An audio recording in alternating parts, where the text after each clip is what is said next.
Recording in progress.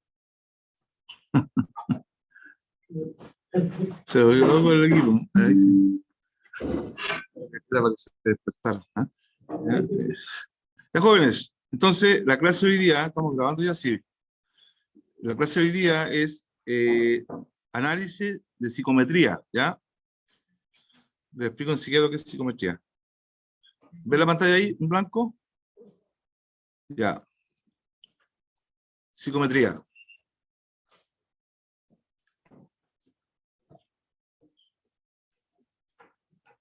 Ya, ¿qué es lo que es la psicometría? La psicometría, en términos muy simples, es el estudio de las propiedades del aire, ¿ya?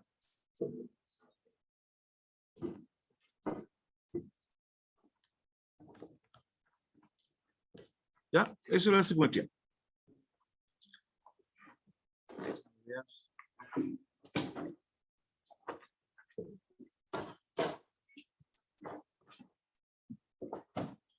Ya. Primero, antes de entrar a psicometría como tal, vamos a explicar algunos conceptos que son unos conceptos técnicos del aire acondicionado, ¿ya? Miren, cuando yo ingreso aire a un recinto,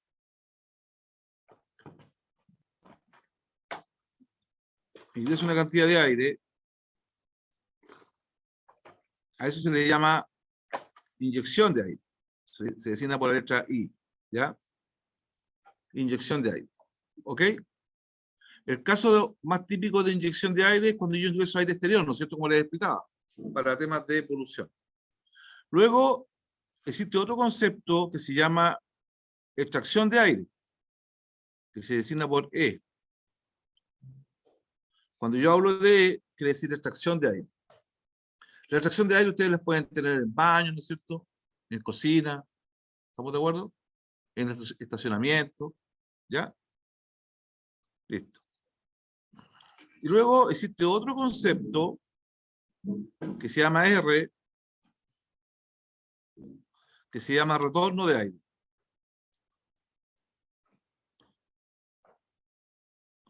Entonces vuelvo a repetir, I es inyección, R es retorno de aire y E es extracción, ¿ya? Esto es para el otro lado, ¿no es cierto? La flecha es arriba. Y esta también es hacia arriba. Listo. ¿Alguna pregunta hasta ahí? Escuchen bien. Cuando mi caudal de inyección es mayor que mi caudal de extracción, o sea, yo inyecto más aire del que estoy sacando, hablo de presión positiva. Yo digo, este recinto está en presión positiva. Positiva. Ahora, si el caudal de inyección es menor que el caudal de extracción, yo hablo de presión negativa.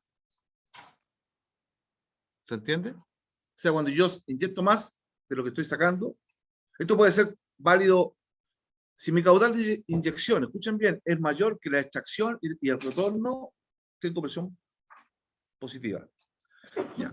El retorno, la extracción se bota al exterior, ¿no es cierto? ¿Qué quiere decir extracción? Que yo tomo el aire y lo boto, lo saco de la habitación. ¿Qué quiere decir inyección? Que yo tomo aire de afuera y lo inyecto. ¿Qué quiere decir retorno? Que parte del aire que se inyecta vuelve al equipo. ¿Se entiende? Les voy a mostrar un ejemplo, ¿ya? Si yo tengo un recinto, hay dos tipos de recintos, para que lo dijimos al tiro claro, así no se confundan ustedes. Hay dos tipos de recintos, por favor. El primer tipo de recinto es cuando yo tengo unidades terminales. Escuchen bien, unidades terminales.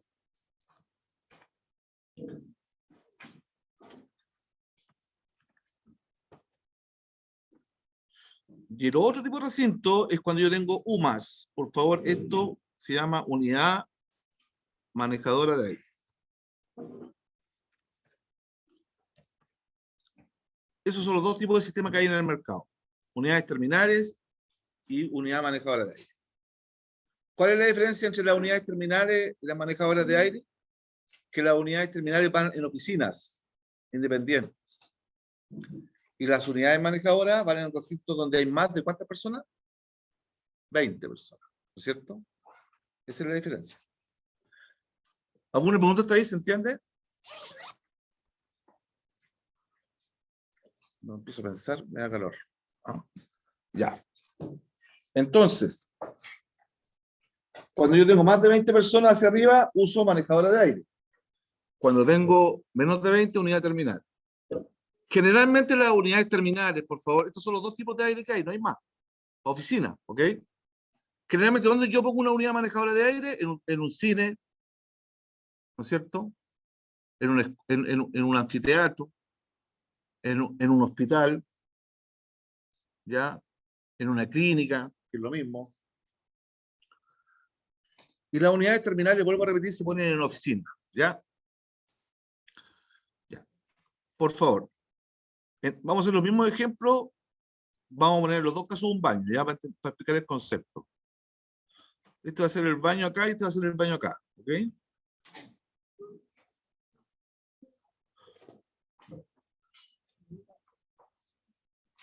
Este va a ser el baño ahí. Y acá va a ser el siguiente baño. Este es el otro baño. Vamos a partir primero explicando el concepto de la unidad manejadora, que es lo que estamos viendo ahora, ¿ya? Escuchen bien. La unidad manejadora generalmente se pone arriba en el techo, ¿ya? A eso se le llama UMA. Se pone afuera. No se pone en el interior, se pone afuera, UMA. Esa unidad manejadora tiene un ventilador adentro, ¿ya? Que inyecta aire, ¿ya? Y detrás de la unidad manejadora hay un serpentín de frío y un serpentín de calor. ¿Qué quiere decir serpentín? Que pasa por ahí agua fría o agua caliente, ¿ok? ¿Se entiende? Entonces, cuando yo inyecto aire a esto se le llama inyección. Que yo estoy inyectando aire aquí al recinto, ¿no es cierto? A esto se le llama BSUI, o caudal de inyección o inyección, ¿ya? Una parte del aire retorna, ¿ya? Y a eso se le llama caudal de retorno o retorno, que se toma por abajo generalmente. Ahí. A eso se le llama caudal de retorno. ¿Se entiende hasta ahí? ¿Eh? Viéndolo así como en perfil. Perfil, sí. Y el baño tiene su extractor propio, ¿no es cierto? Es un sistema aparte, como lo hablábamos en las clases pasadas, ¿no es cierto? Que trae un VEX, aquí, un ventilador de extracción. Y eso se le llama extracción. ¿Alguna pregunta hasta ahí?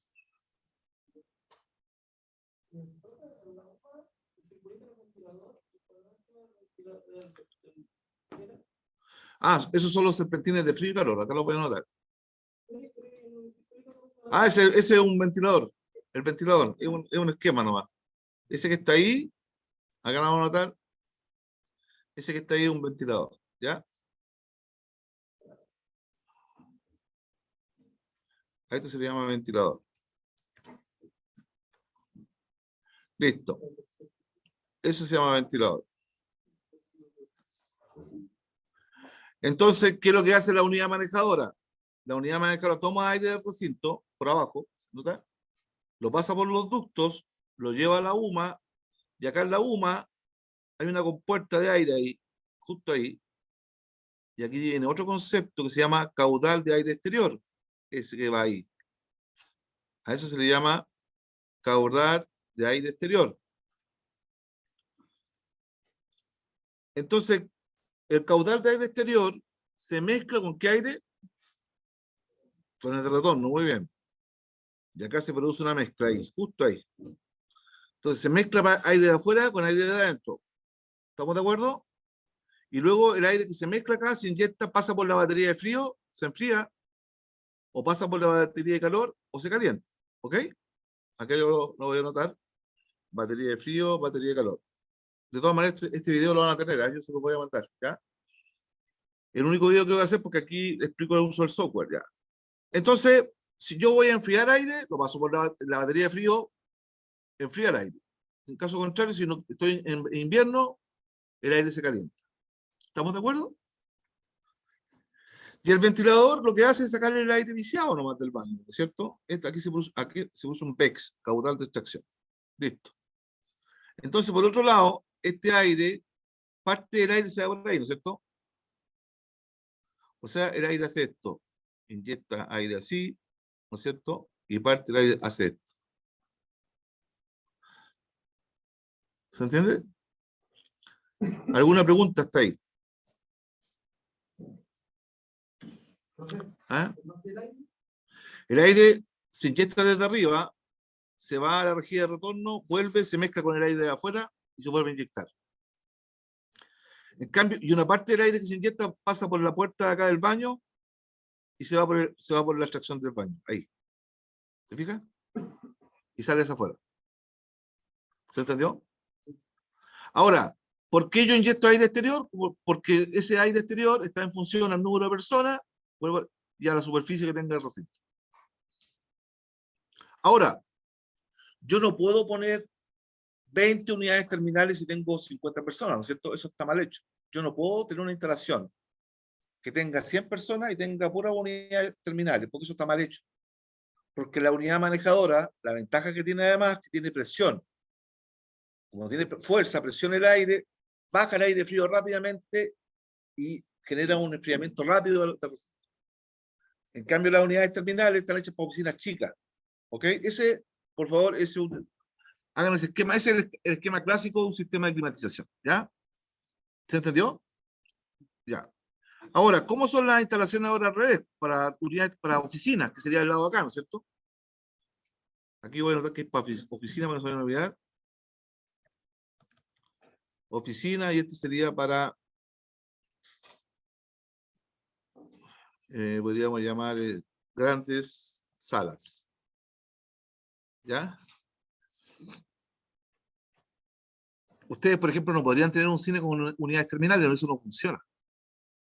Yo he visto salas de cine con unidades terminales y eso está mal hecho. Eso es por un problema conceptual. El que diseñó lo diseñó mal. ¿Ya? Listo. Pero ustedes ahora saben que los equipos de clima, si ustedes van a tener un sistema con más de 20 personas, tiene que ser UMA. Y si es de menos de 20 personas, unidad terminal. ¿Ya? ¿Cómo es la unidad terminal? Esto ya lo habíamos visto y lo vamos a repasar. La unidad terminal es un equipo que se pone entre el cielo falso. Escuchen bien. Acá está. Ahí está el cielo falso. Por favor. Y un detalle importante. A esto se le llama, por favor, anótenlo por ahí. Esto es una rejilla de retorno. Este es un difusor de inyección. Ahí va el difusor y aquí va una rejilla de extracción. Ahí. Justo ahí. ¿Ya? Entonces, repito, rejilla de retorno, difusor de inyección y rejilla de extracción. ¿Ya? Después vamos a ver eso cuando entremos a ver los accesorios. ¿Ya? ¿Cuáles son las cosas que ustedes tienen que coordinar? Vuelvo a repetir, son los ductos, ¿no es cierto? Y los equipos. Y las cañerías. Eso es lo que siempre van a coordinar ustedes en obra. Y lo otro que van a coordinar es poner bien el difusor, la rejilla que quede bonita, que quede con buenas terminaciones, ¿no es cierto? Ya. Ahora, unidad terminal. La unidad terminal, repito, está pensado para oficinas. Una unidad terminal está compuesta, en primer lugar, de un difusor que va puesto ahí en el recinto y de una rejilla de retorno que va puesta ahí. Se supone que acá van las personas. ¿Ya? Acá van las personas.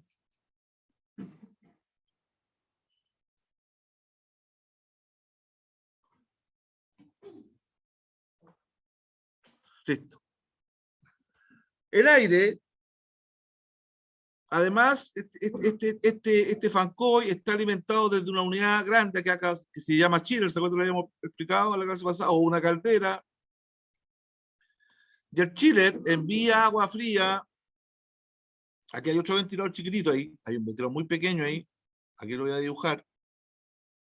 Y acá voy a poner la cajita. Ese es el ventilador de la unidad de terminal. Es un equipo chiquitito, ¿ya? Un ventilador pequeño. Este es un ventilador gigante, ¿ya? Entonces, ese ventilador que está ahí tiene un serpentín acá también de frío y un serpentín de calor que está dentro. Y ese serpentín de frío se alimenta a través de agua fría que viene de un chiller que está acá, que eso es lo que vamos a ver en el módulo siguiente, donde yo inyecto agua fría acá mediante una bomba. Entonces ustedes tienen que coordinar que las tuberías, estas tuberías que estoy mostrando yo acá, pasen por arriba del cielo falso y tienen que coordinar los shafts verticales. ¿Listo? Listo. ¿Se entiende? El agua fría es para enfriar el aire, ¿no es cierto? Ahora, ¿qué es lo que hago yo con la unidad terminal? La unidad terminal es una unidad, es una caja que trae un ventilador, trae un serpentín de frío, un serpentín de calor, pero esto yo lo tengo que canalizar con ductos. Entonces, lo que hago yo aquí, esto es un ducto, lo uno con el difusor, ¿no es cierto? Y la rejilla de retorno que ustedes ven acá, la uno con la entrada del equipo de terminal, ¿se entiende? Entonces el aire, ¿qué es lo que hace? El aire lo toma a la habitación acá, pasa por el ducto, llega al equipo, y por acá tengo un BIM, que lo que yo le explicaba el otro día, que son el BIM que es para inyectar aire fresco, ¿no es cierto? Toda instalación de climatización necesita un BIM. Y ese aire fresco se ingresa acá al equipo por la parte superior, ahí. Entonces, ¿al equipo qué le llega? Al equipo le llega, en primer lugar, caudal de afuera, ¿no es cierto? Caudal de aire exterior. Y le llega también aire de retorno, ¿no es cierto? ¿Estamos de acuerdo? Ya, y aquí se produce una mezcla. Ahí. Y esa mezcla, ¿qué aire son los que se mezclan ahí? Exactamente, el aire de retorno con el aire exterior. Se produce la mezcla. Se produce una mezcla. Y al mezclarse pasa por los serpentines y se enfría o se calienta el aire. ¿Se entendió?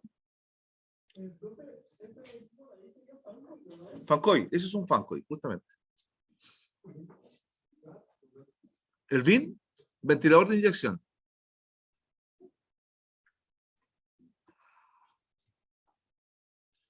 Ya, eso por favor, eso como cultura es importante porque si no lo van a entender el psicométrico. ¿Ya? ¿Se entendió las dos formas de sistema? Entonces voy a volver a repetir acá. ¿Ah? No, el chiller y el VIN van en la sala de máquinas. La unidad manejadora también va en la sala de máquinas. O pueden en el techo. Pero recuerden que la UMA también se alimenta con agua fría y caliente. También aquí tiene que haber este chiller alimenta no solamente a la unidad terminal, sino también alimenta a esta, a la batería de frío ¿cómo se llama? De la manejadora. Por favor, quizás puede ser un poco más técnico para ustedes, pero ustedes tienen que tener claro, estos son los dos sistemas que hay en el mercado. El primero es un sistema centralizado por agua y el otro centralizado por ducto o por aire. La unidad manejadora se utiliza para cuando hay más de 20 personas y las unidades terminales o fancoy se utilizan cuando hay de 20 abajo. Generalmente la unidad fancoy se usa para 3, 4 personas, nada más que para eso. O si hay de repente 10 personas en un recinto, es difícil que hayan 20 personas, a no ser que sea un espacio abierto, ¿ya? Pero si ustedes tienen más de 20 personas, están obligados a usar una unidad manejadora de aire, ¿ya? Vamos viendo las diferencias en peso. Las unidades terminales no pesan nada, pesan 40 kilos. En cambio, una UMA pesa 1000 kilos, 500 kilos. ¿Se fijan? Entonces, ustedes para poder instalar una UMA necesitan una grúa, necesitan hacer un levantamiento, tienen que pedir permiso municipal. Es todo un show instalar una UMA, porque es un equipo grande. Entonces hay que posicionar una UMA en la calle, elevarla, ¿no es cierto? Dejarla en la posición. En cambio, el fancoil lo pueden llevar ustedes mismos, no puede un equipo chico, es como una guagua. No tan liviana, la guagua más liviana. ¿Ya? Pero es como la guagua, es como el hijo de la UMA. ¿Ya? Entre la caldera y la UMA hacen un fancoil. ¿Ya? Entonces, entonces, ¿se entiende la idea? La UMA es el equipo grande y Fancoy el equipo chico. Preguntas. Los dos son sistemas centralizados. El primero se llama sistema centralizado por agua, ¿ya? Porque yo tengo que llegar con mucha agua a todos los Fancoy, ¿no es cierto? Y el segundo se llama sistema centralizado por aire, porque uso mucho ducto. ¿Ok? Los dos llevan BECS, correcto. Sí, pero son BECS para los baños y para las cocinas, lo mismo que hablábamos el otro día. Pero lo importante acá, que la unidad manejadora llevan, algunas veces llevan dos ventiladores, el ventilador de inyección y uno de retorno. Pero yo puse uno solo para explicar el concepto.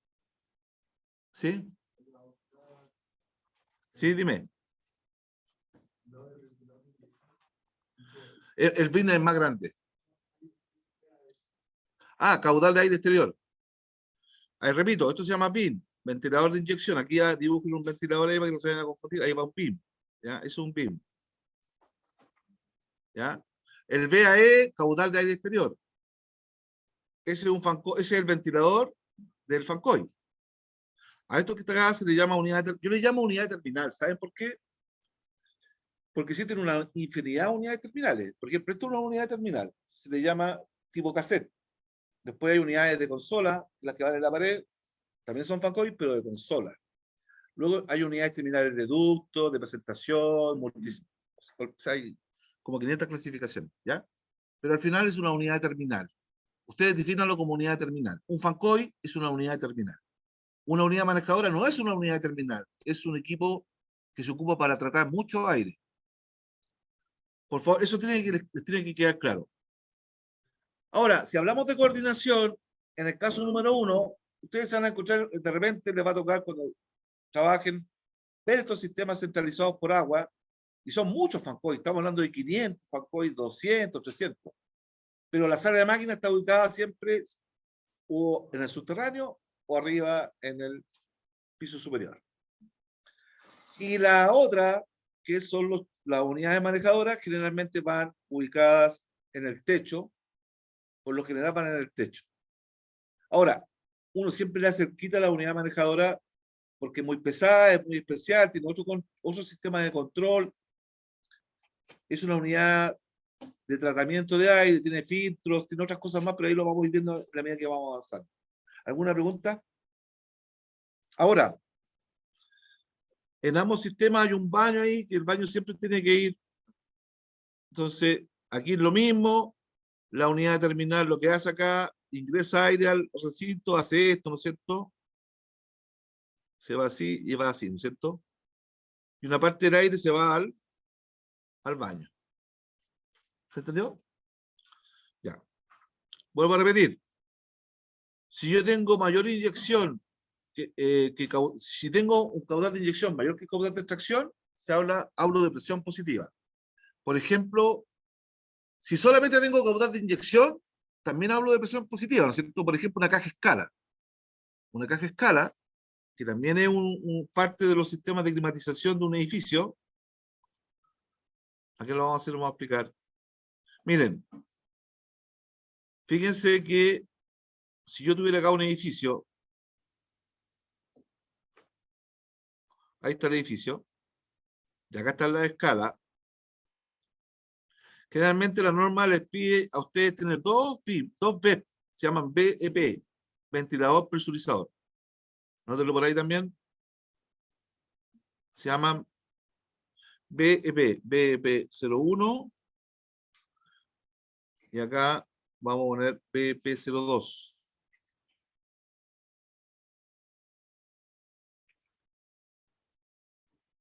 ¿Qué quiere decir BEP? Ventilador presurizador.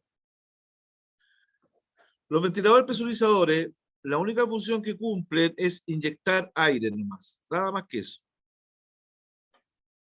Entonces, el primer ventilador inyecta del piso 10 al piso 1. Y el segundo ventilador que ustedes ven acá, no está, se desapareció. Acá. Ya, el verso 02, este que está acá, inyecta aire solamente del primer piso, solamente al subterráneo, ¿ok? La norma exige tener 2 ventiladores, uno que vaya del piso 1 al subterráneo, puede ser más de un, puede ser 3 subterráneos, y otro ventilador que vaya desde el piso 1 al piso máximo que tenga el edificio. ¿Se entendió? Y acá yo tengo presión positiva. En el baño tengo presión negativa, ¿no es cierto? Positiva. Y acá tengo que tener presión positiva.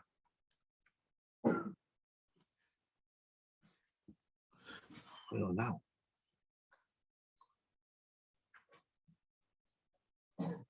Esta es presión positiva también. Listo.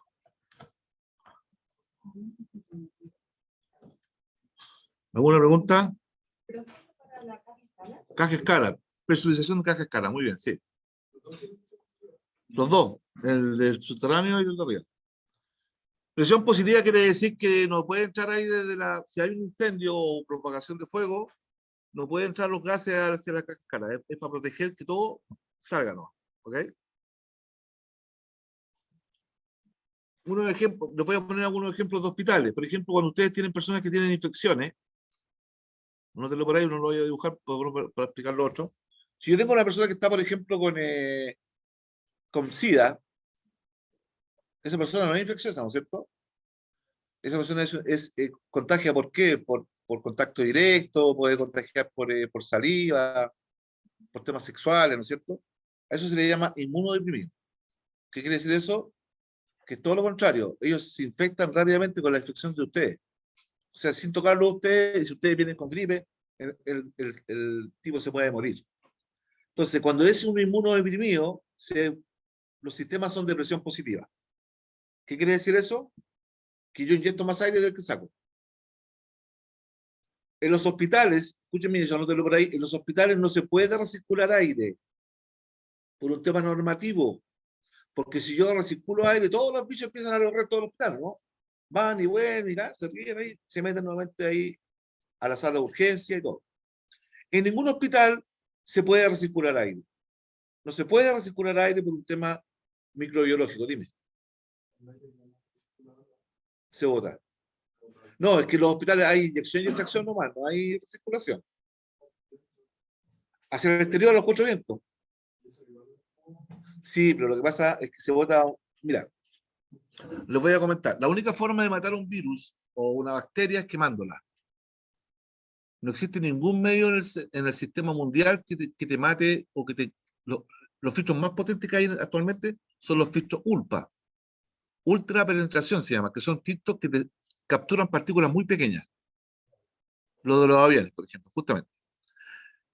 Pero los filtros, por favor, tengan claro que un filtro de aire no mata virus, no mata bacterias, lo único que hace es las deja metidas, las retiene nomás, no deja que pasen.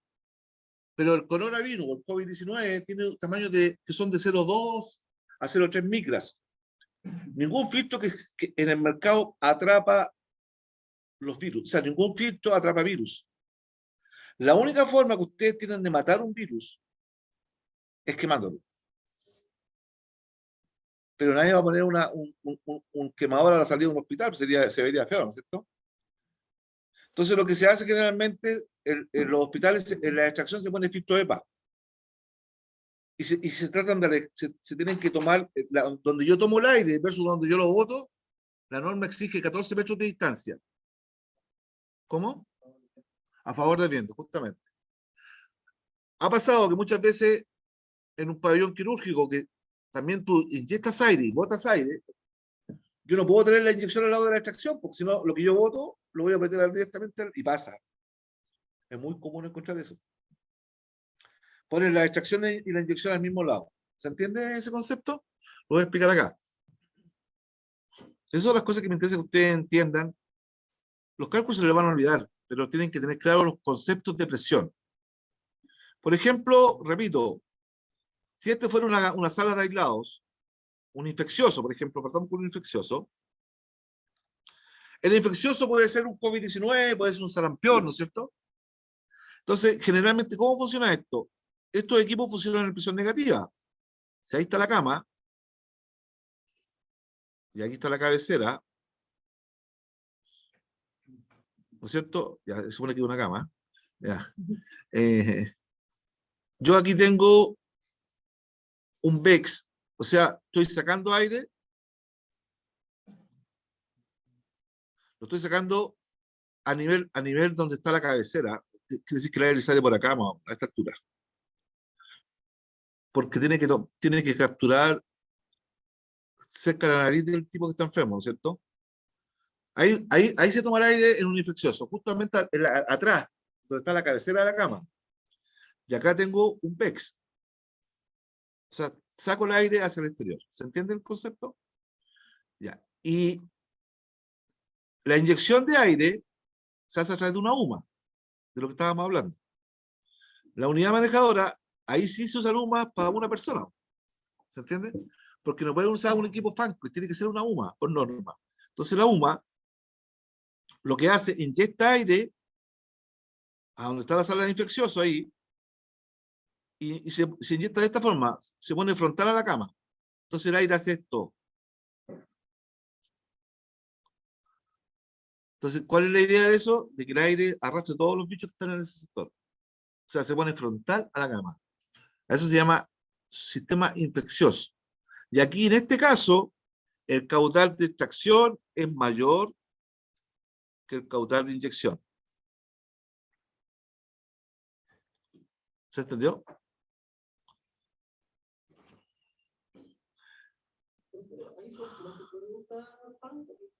Porque el fancoil no tiene presión para inyectar aire con fuerza. Ahí se requiere harta fuerza en el aire, cosa que todos los bichos se vayan. Me puse hasta el ruido de la boca, ¿eh? Dime. Dime.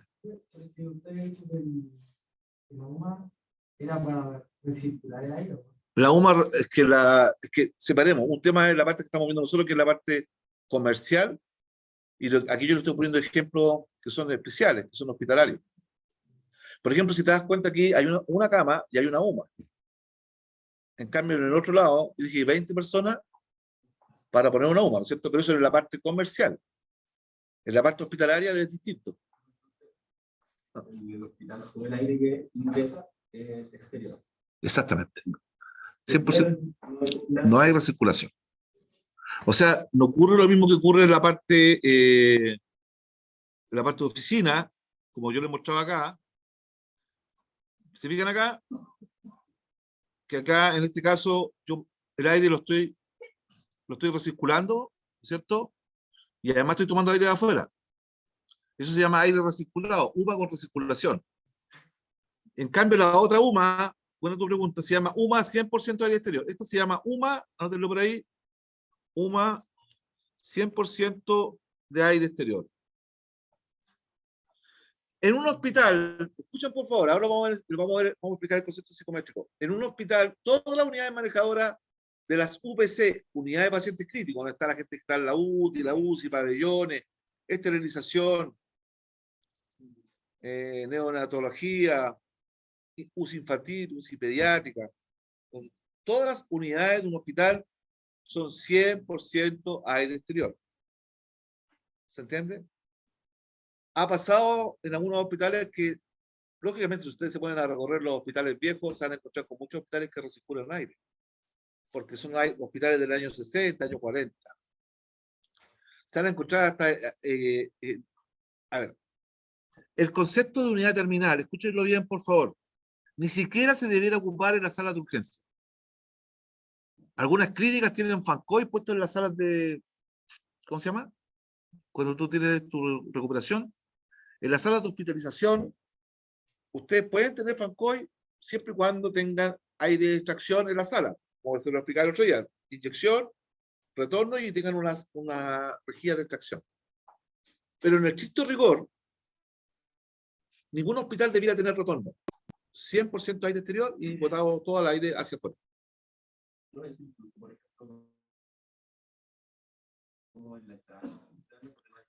Sí, en todos lados. Inclusive hasta en la cafetería.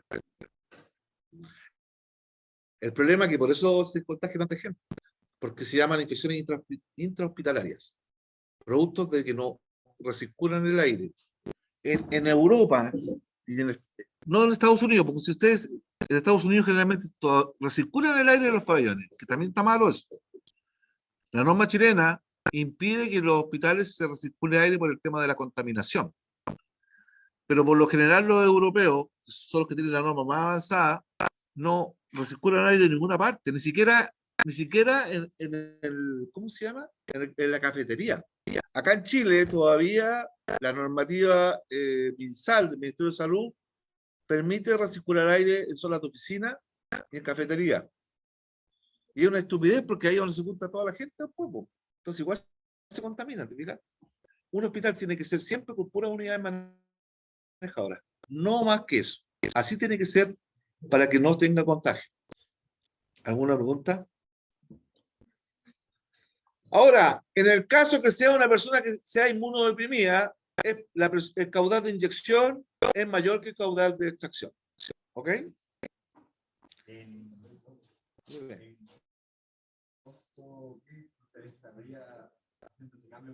Ninguno. No, no. Lo que sí, repito, en un infeccioso, cuando ustedes botan el aire, eso anótenlo por acá, que lo puse en el dibujo, están obligados acá a poner un filtro de paz. Porque por el tema de que no, para que no contamine, pero igual para contaminar. EPA. Se pone un filtro EPA en la salida. Eso sí. Y en los inmunodeprimidos no, porque eso no contaminan, por tanto no se pone nada un filtro EPA, se pone un filtro normal, ¿no? O sea, en teoría ustedes, en todos los hospitales ustedes tienen que poner tanto en la inyección como en la extracción filtro EPA. ¿Ya? No te eso también. El filtro EPA va puesto ahí y va puesto acá. Ahí.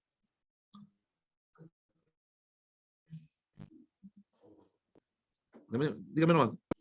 EPA. Me estoy saliendo para otro lado, pero es que la idea es que vean ejemplos reales.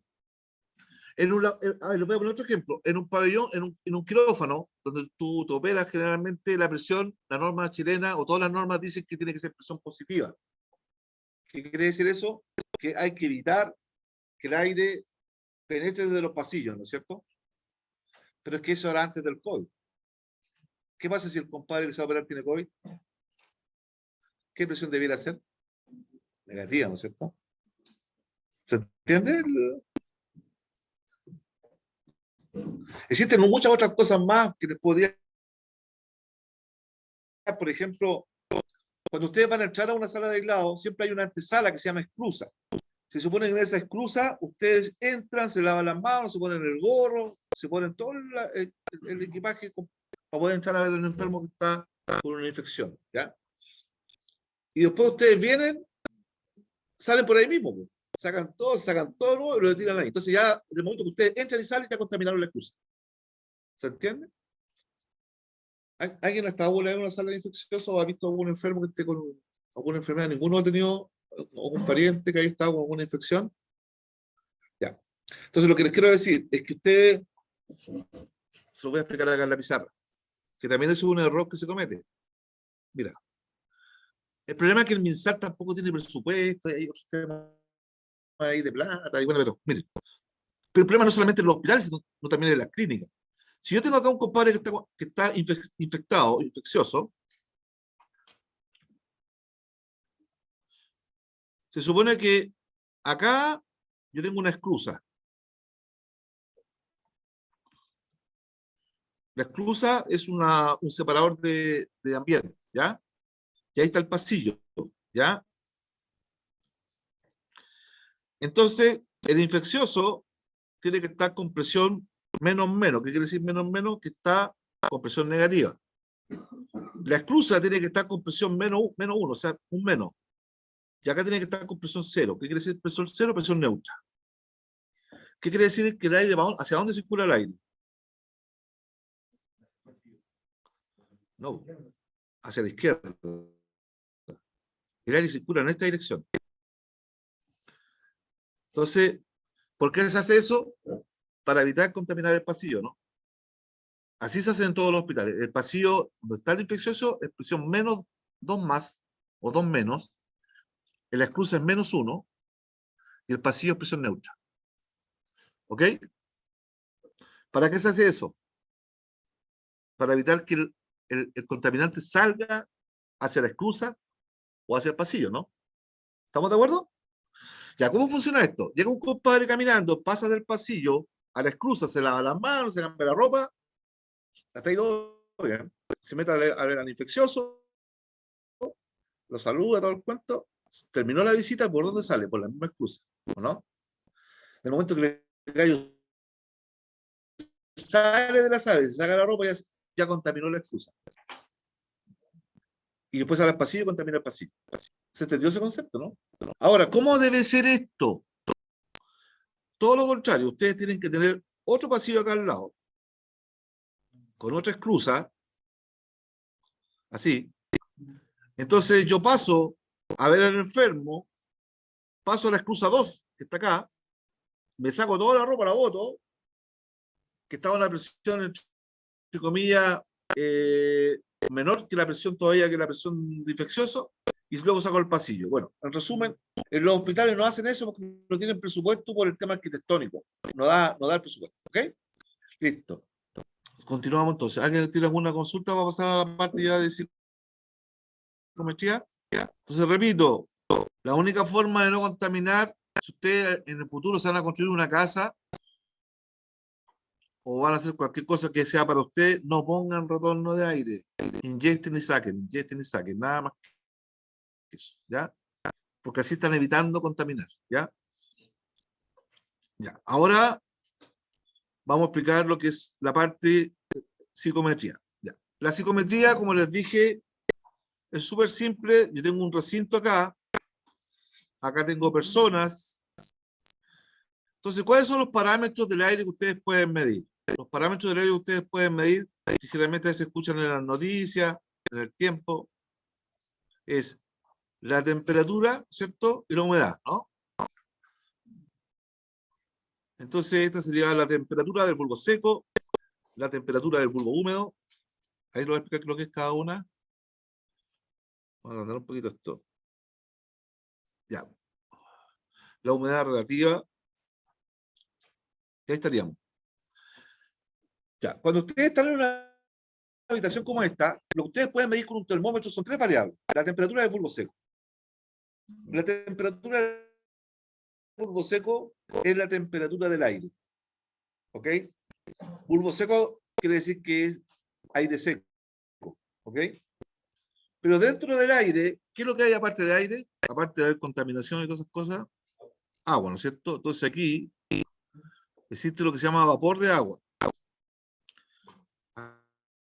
Aquí lo voy a colocar como granito. Entonces lo que está con la pelotita ahí es vapor de agua. Entonces, ¿qué es lo que mide el bulbo húmedo? Muy simple. El bulbo húmedo mide la temperatura del vapor de agua en el aire. Y la humedad relativa mide el porcentaje de humedad que tiene el aire respecto al 100%. ¿Se entiende? Entonces, temperatura del bulbo húmedo, temperatura del bulbo seco y humedad relativa, ustedes lo pueden medir con un medidor de temperatura que le mide las tres variables. Se llama anemómetro de aire. Anemómetro se llama el instrumento que mide esas tres variables. Anemómetro. Mide bulbo seco, bulbo húmedo, humedad relativa. Ejemplo, ¿qué pasa si yo meto a otra persona al recinto? ¿Aumenta la temperatura? Aumenta la carga térmica, ¿no es cierto? Muy bien, como lo veíamos en las clases. ¿Pero qué además aumenta aparte del bulbo seco?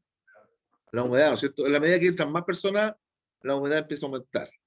Entonces, si teníamos una humedad de 40, ahora va a tener una humedad de 60, 70. Ya. Y la humedad relativa comienza a aumentar, ¿no es cierto? Desde un 40 hasta un 100%. ¿Y qué pasa cuando llega al 100% del aire? Se empiezan a empallar los vidrios, ¿no es cierto? Y se empieza a humedecer las paredes. Entonces acá se produce un fenómeno que se llama la temperatura del punto rocío.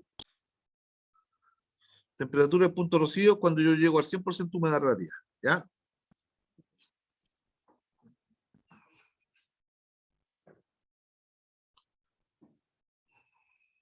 Ya. Otro concepto que es importante en el aire es la densidad, ¿ya? Que eso se mide con, no se mide con el psicométrico, densidad del aire. Y lo otro es el volumen específico.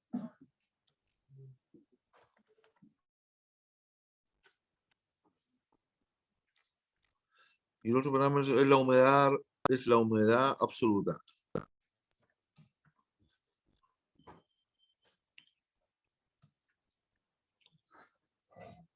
Ya, pregunta.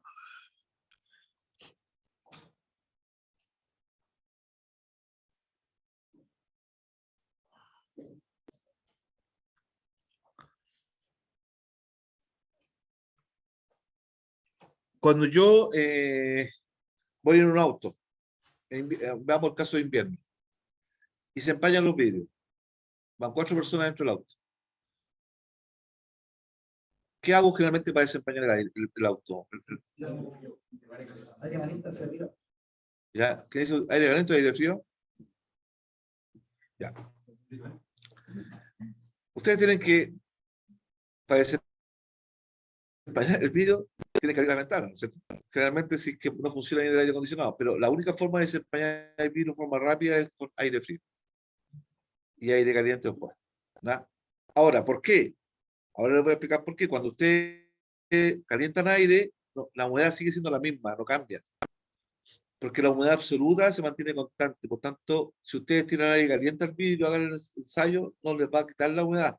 La única forma de quitar la humedad del vidrio es abriendo la ventana o poniendo el aire acondicionado.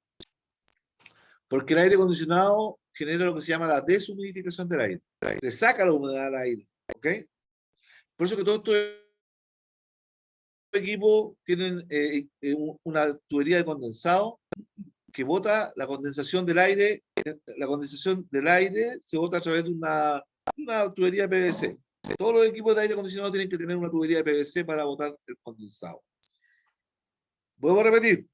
Temperatura del bulbo seco, bulbo húmedo, humedad relativa, densidad, volumen específico y humedad absoluta. ¿Ya?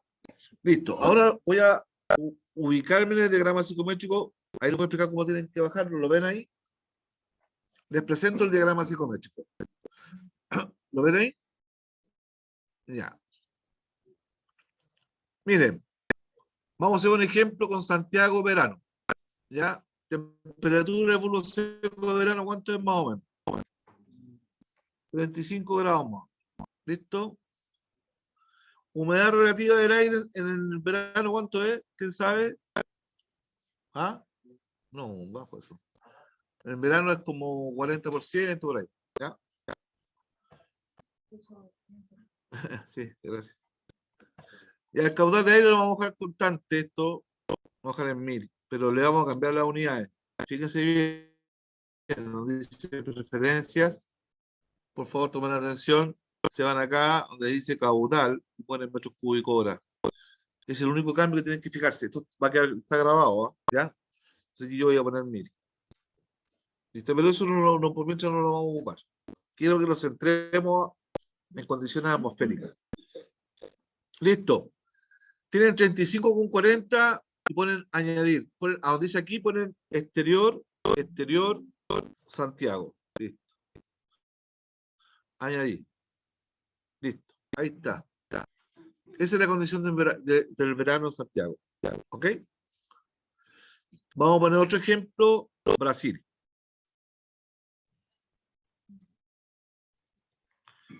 Temperatura. Más o menos. 40. Humedad. 70. Ya. Puede ser más. Añadir. Algo hice mal, perdón. 40 con... Ah, no, añadir.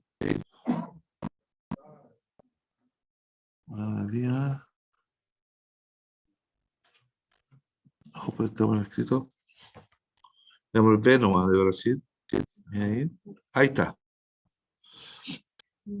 Ahí está Brasil. Abajo está Santiago. Estamos hablando de condiciones exteriores. ¿Ok? Ecuador.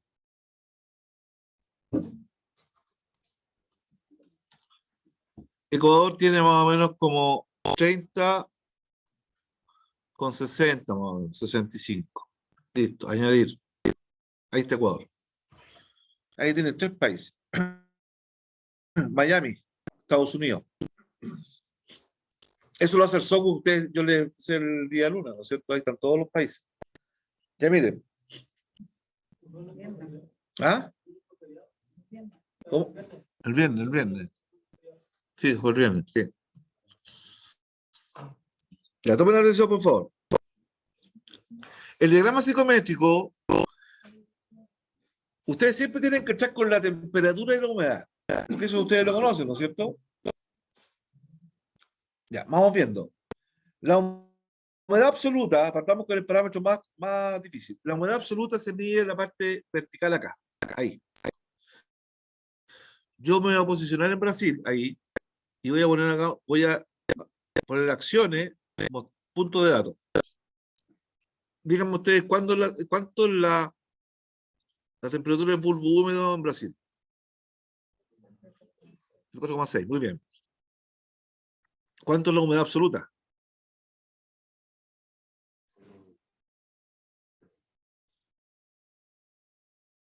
Si lo mostramos, si eso lo pensamos en gramos, serían 33 gramos de vapor de aire por cada kilo de aire seco.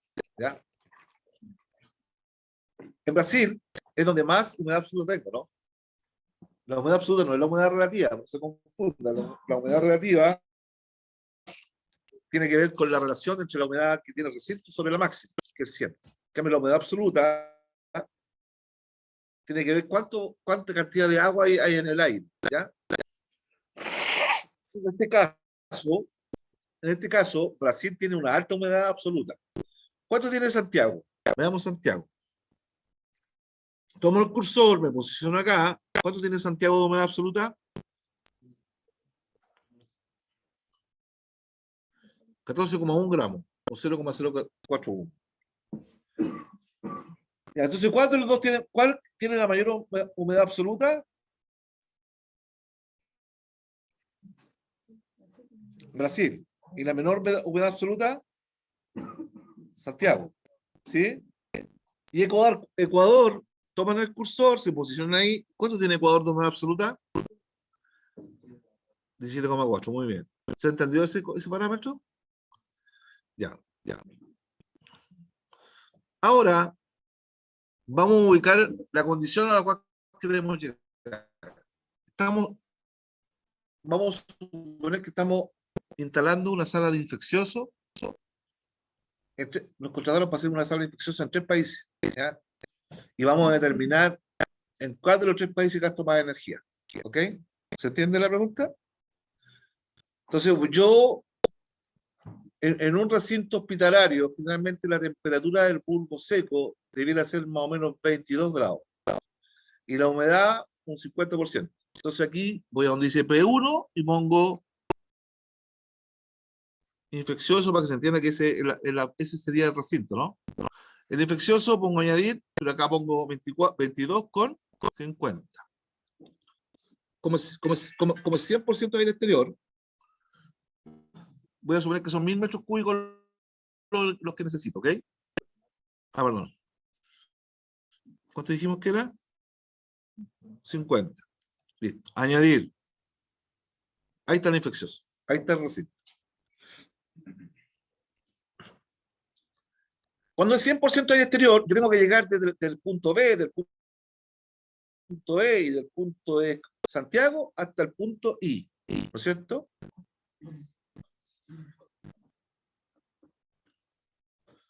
¿Cuál de los 3 gasta más energía? ¿Qué creen ustedes? ¿Santiago, Ecuador o Brasil? ¿Por qué? Si está más lejos, pero ¿qué gasta más energía en enfriar? No, exactamente. Porque podría tener menos temperatura y una alta humedad absoluta. En resumen, en la medida que la humedad absoluta es mayor, más consume el equipo, mayor consumo de energía eléctrica. ¿Ya? ¿Y cuál es la razón? Porque tengo que deshumidificar, sacarle el agua al aire. Cuando yo tengo 100% de aire exterior, lo que yo hago, le saco esa cantidad de humedad que tiene para poder suministrar a la sala, ¿no es cierto? ¿Qué humedad tiene la sala? ¿Qué humedad absoluta tiene la sala? Díganme ustedes.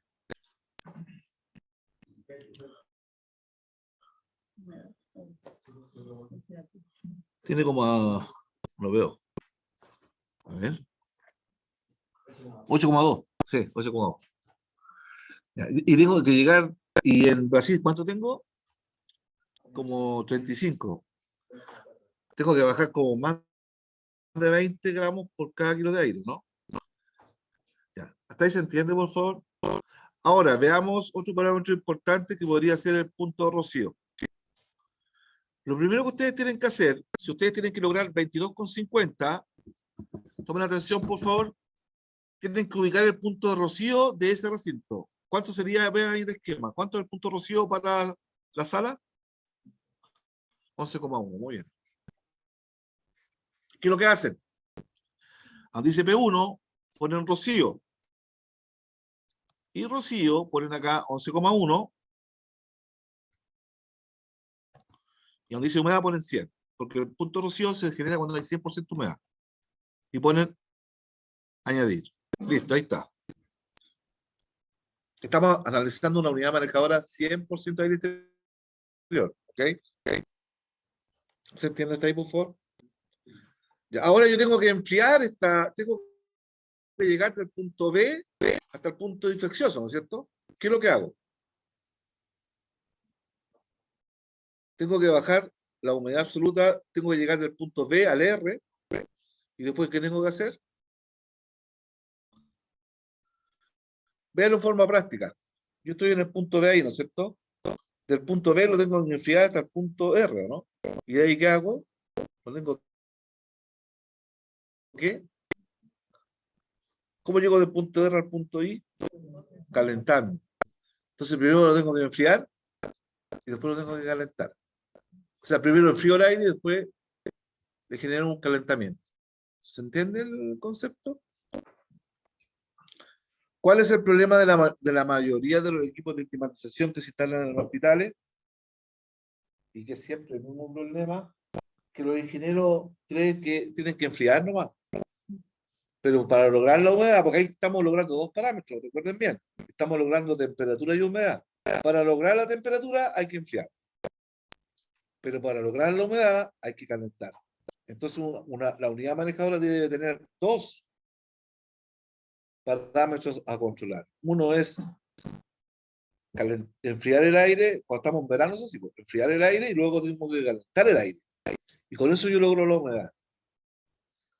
Casos distintos serían en invierno, ¿no es cierto? Que en el invierno es otro concepto, lo vamos a ver en la próxima clase. ¿Ya? Ya tomen atención, por favor. ¿Qué es lo que hago ahora? Voy a enfriar, donde dice acciones, pongo acá enfriar, refrigeración, ¿desde qué punto? Desde Brasil hasta Rocío. Añadir. Listo, ahí enfría. Abajo me aparece cuánto es la potencia de frío. ¿Cuánto es? 31,47 kilowatts. Aparecen dos datos ahí, uno sensible y otro latente. El primer dato sensible es el enfriamiento del aire y el segundo es el enfriamiento de la humedad. Eso es la energía que gasta el equipo para sacar la humedad del aire. ¿Se entendió? El primer parámetro, el enfriamiento sensible, es para bajar la temperatura. Y el enfriamiento latente es para quitar la humedad del aire. ¿Ok? Vamos a hacer lo mismo ahora, pero ahora vamos a cambiar el color acá, color rojo. Aceptar. Y ahora vamos a enfriar ¿desde dónde? Desde Ecuador hasta siempre se enfría hasta el Rocío. Siempre se enfría hasta el Rocío. Por favor, siempre hasta el Rocío de la habitación. Siempre es lo mismo. El procedimiento es igual. Lo único que cambia es que la sala puede tener diferentes condiciones, pero siempre tienen que enfriar hasta el Rocío de la habitación. ¿Ya? Añadir. Ya. ¿Cuánto requiero para enfriar desde la zona de Ecuador hasta el Rocío? ¿Cuánto? 14,27. Y ahora vamos a ver el caso de Santiago.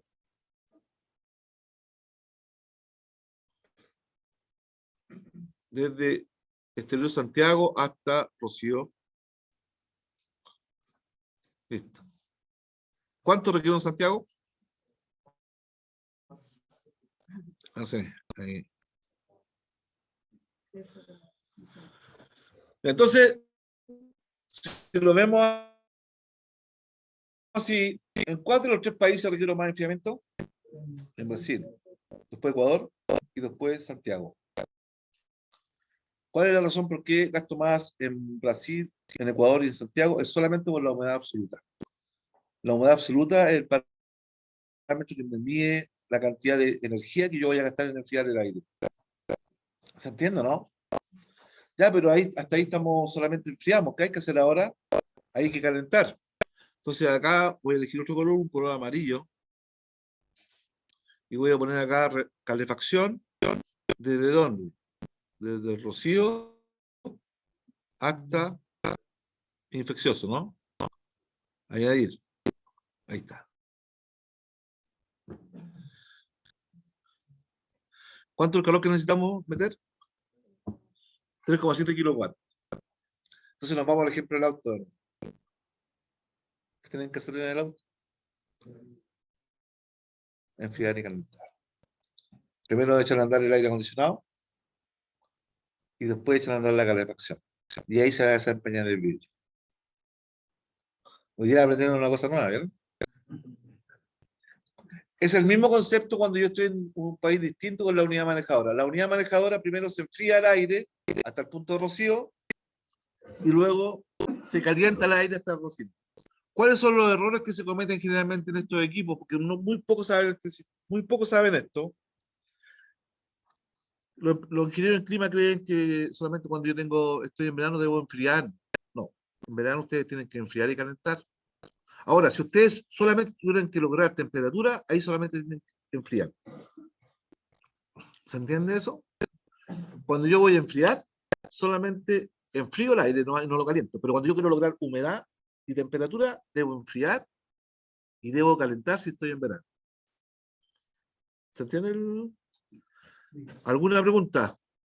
Eso, esto en un tiempo real, como que primero caliento todo el aire y después, o sea, lo enfrío y después lo caliento, o como habría que ir manejando personas. No, porque hay un sensor de temperatura, hay un termostato en la habitación. Entonces ese termostato va regulando cuánto aire va ingresando en función a la temperatura exterior.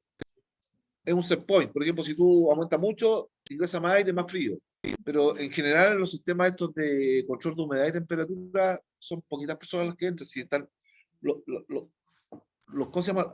Los cálculos de sistemas que son de precisión. Esto es un sistema de precisión. Precisión se llama un sistema que yo controlo temperatura y humedad. Y cuando yo solamente controlo temperatura se llama confort. Los sistemas de edificio convencional, por favor, no usan control de humedad, a no ser que sea un hospital donde yo tengo un enfermo que tengo que controlar temperatura y humedad. Ejemplo, las salas de quemado. Cuando yo tengo un enfermo que está con quemadura, tengo que controlar temperatura, una alta temperatura y una humedad específica, como vos nosotros puede ser un 40%. Porque si no, el enfermo se siente incómodo por el tema de las quemaduras que tiene en el cuerpo. Por eso es tan importante el control de temperatura y humedad. ¿Se entiende? La temperatura y la humedad, ustedes la logran con el equipo de clima, con la UMA.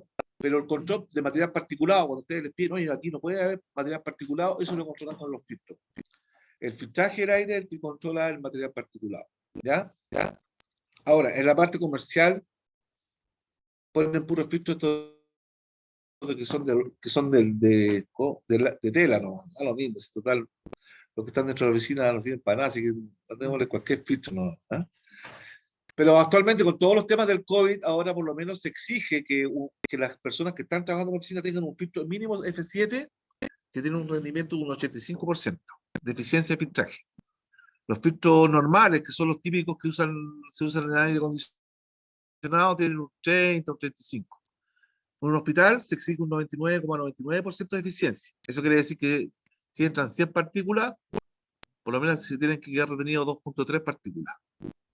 Y las otras se quedan todas pegadas en el filtro. ¿Se entiende eso? Filtraje 99, 97. Por favor, resten 1 menos 99, 97. ¿Cuánto les da? ¿Ah? Ah, veámoslo al tiro.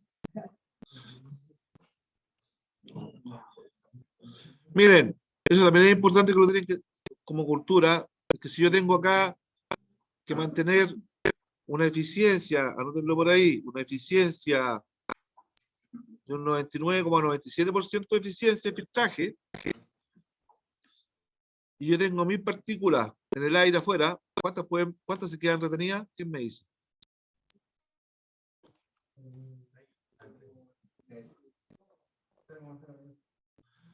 No, vos. Sería así. Retención sería igual a 1 menos 0,9997, ¿no? Multiplicado por 1000. ¿Cuánto da eso? ¿Da 3? Ya. 3 partículas. Entonces 3 partículas pueden entrar a la fiesta, ¿no? Además se quedan todas afuera. ¿Se entendió? Eso es lo que exige la norma, 99-97, en temas hospitalarios. En la parte farmacéutica, es un poquito más estricto, es 99,999. O sea, prácticamente ninguna partícula. No puede entrar ninguna partícula. ¿Saben por qué? Porque cuando yo tengo un laboratorio, yo estoy a veces haciendo antibióticos. Esos que ustedes de repente se toman, se inyectan a la vena, esos antibióticos. No me interpreten mal. Porque los antibióticos que usan los médicos, y esos antibióticos tienen que ser sumamente finos, en el sentido que es 99,999. O sea, no puede haber ninguna partícula en el aire, porque si ustedes se han puesto a mirar de repente cuando hay sol y empiezan a mirar a decir cómo caen las partículas. ¿Han visto esa? Ya, esas partículas ustedes ven en suspensión, son las partículas que les hablo yo, que hay de diferentes tamaños. 0,5 micras, 0,2 micras. Entonces, las que ustedes ven suspendidas en el aire, aquí no se ve porque tenemos sol. Pero realmente ustedes pueden tener ahí ¿cómo se llama? La cortina. Si empiezan a mirar, empiezan a ver cuáles las partículas se mueven de un lado para otro. ¿Sí? Esas son las partículas que tienen que retener el filtro, ¿no es cierto? Y son partículas muy pequeñas. Bueno, cuando ustedes fabrican un medicamento como ¿cómo se llama? Un antibiótico, o fabrican una preparación para una guaguita que está recién nacida, ninguna de esas partículas puede decantar a la emulsión de agua. Porque si la guagua se lo llega a tomar con una partícula que le caiga al líquido, se muere. Caso que pasó en la clínica alemana, que se fueron 3 guaguas por el sistema de filtraje. Entonces, por eso es tan delicado el tema del aire acondicionado en zonas donde son críticos, donde hay enfermos. Sobre todo en el caso de bebés. ¿Ya? ¿Se entendió el concepto ya? Ahora, 99-97 quiere decir que de 1000 partículas que tiene el aire, solamente 3 partículas exige la norma que pueden entrar al recinto. Ahora, aquí viene el gran problema. ¿Esas partículas son viables o no viables? Anótelo también. Una partícula viable es una partícula que viene contaminada, es un virus o ¿cómo se llama? Un virus. El virus es la partícula, imagínense que una pelota así, ahí lo estoy haciendo en la pizarra, y este bicho como que se aprovecha de la pelota esa y se monta arriba. ¿Se entendió? Entonces, esto que está acá es lo que ustedes aspiran. O sea, lo que ustedes, entre comillas, aspiran por su vía respiratoria. No es la partícula en sí la que genera la contaminación, sino el virus se acopla a la partícula de polvo y ustedes la respiran. Y eso es lo que les genera el problema. ¿Ok? Esas son las partículas viables. Ahora, en la práctica, y con esto estamos terminando por hoy día, en la práctica las partículas viables no se pueden detectar. Los instrumentos que hay actualmente la ciencia tiene solamente detectan partículas no viables. ¿Qué quiere decir eso? Ustedes con un contador de partículas pueden saber todos los tamaños de partículas que hay dentro de la sala. Yo traigo un instrumento acá y les digo, por cada metro cúbico hay 10 partículas de 0,3, hay 100 partículas de 0,4, 1000 partículas de 0,5, 10 partículas de una micra. Le entrega un detalle de todas las partículas que hay en el aire, pero no les dice cuál es buena y cuál es mala. Aún no llegamos a eso. En algún momento lograremos saber cuáles son las buenas y las malas. Sí. Y como también trabajaron antes en cosas como de inspección, con luz ultravioleta y eso, no. Ya. La luz ultravioleta lo que hace solamente destruye el núcleo del microorganismo. Quiere decir eso que lo revienta, como que le saca como el centro líquido que tiene adentro. Pero solamente la ultravioleta tiene una efectividad de un 90%, porque nosotros lo hemos medido en el laboratorio. Un ultravioleta, 90% de eficiencia, quiere decir que el kit pasa igual. Entonces, el filtro ultravioleta tampoco es la solución. Los aerosoles tampoco es la solución. ¿Ah? No, pero reduce harto, un 90% una ultravioleta. Ahora no, eso lo digo, si ustedes pusieran ultravioleta en la oficina, lógicamente te va a matar varios bichos. ¿Ya? Pero igual no es 100%. La única forma, repito, de matar estos bichitos es quemándolos. Eso es lo que hacían los chinos. Ya, jóvenes, eso sería todo por hoy día. El día viernes tienen la taller con la ayudante, ¿ya? El lunes les entrego la nota de los controles. ¿A eso te refieres? La fecha. La fecha, sí, la fecha, sí, lo. ¿Ah? ¿No? No, lo voy a subir yo después, se va a subir. ¿Ya?